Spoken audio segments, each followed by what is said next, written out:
Assalamualaikum warahmatullahi wabarakatuh.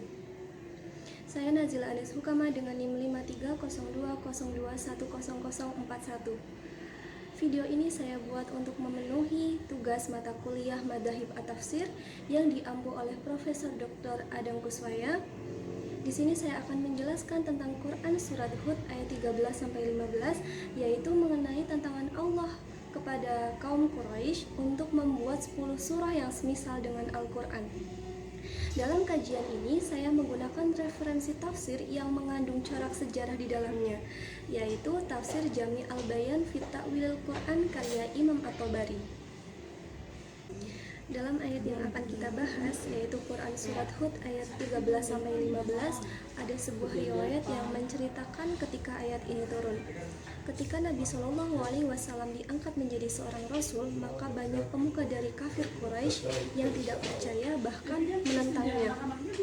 Maka diriwayatkan dari Ibnu Abbas radhiyallahu anhu bahwasanya para pemimpin Mekah itu berkata kepada Nabi Shallallahu Alaihi Wasallam, "Wahai Muhammad, ubahlah gunung Mekah itu menjadi emas jika kamu benar-benar seorang nabi."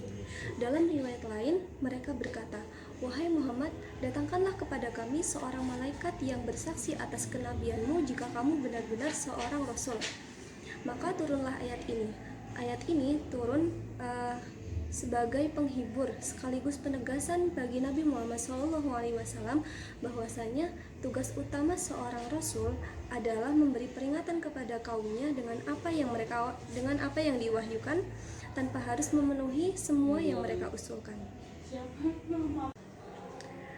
Dalam Quran surat Hud ayat 13, Allah memberikan tantangan kepada kaum kafir Quraisy untuk mendatangkan 10 surah yang semisal dengan Al-Quran dengan berfirman, "Qul fa'tu bi'asyi suratim mithlih." Dengan kata lain, jika kaum kafir Quraisy tidak mau mempercayai kenabian dan kerasulan Nabi Muhammad SAW, maka silahkan datangkanlah 10 surah yang semisal dengan Al-Quran. Selanjutnya dilanjut dengan ayat 14, Allah memberikan konsekuensi kepada kaum kafir Quraisy jika mereka tidak berhasil mendatangkan 10 surah yang semisal dengan Al-Quran. Maka ketahuilah bahwasanya Al-Quran adalah kitab yang diturunkan dengan ilmu Allah. Al-Quran itu berasal dari Allah. Dan ayat ini sebagai bantahan terhadap tuduhan mereka yang mengatakan bahwasanya Al-Quran adalah kitab yang dikarang oleh Nabi Muhammad SAW. Selanjutnya yaitu Quran surat Hud ayat 15 menjelaskan bahwasanya Allah itu Maha Adil. Seseorang yang meniatkan segala perbuatannya dengan menghendaki dunia dan perhiasannya, maka Allah akan memberikan balasan penuh atas apa yang mereka kerjakan. Baik, setelah kita membahas ketiga ayat yaitu Quran surat Hud ayat 13 sampai 15, dapat diambil kesimpulan bahwasanya kebenaran Al-Quran adalah mutlak dari sisi Allah, dibuktikan dengan tidak ada seorang pun yang dapat membuat semisal dengan Al-Quran.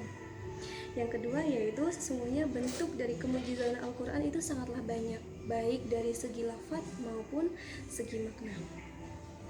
Demikian yang dapat saya sampaikan. Demikian juga tugas dari mata kuliah Madzhab At-Tafsir, Program Studi Ilmu Al-Quran dan Tafsir, Fakultas Usuluddin Adab dan Humanira.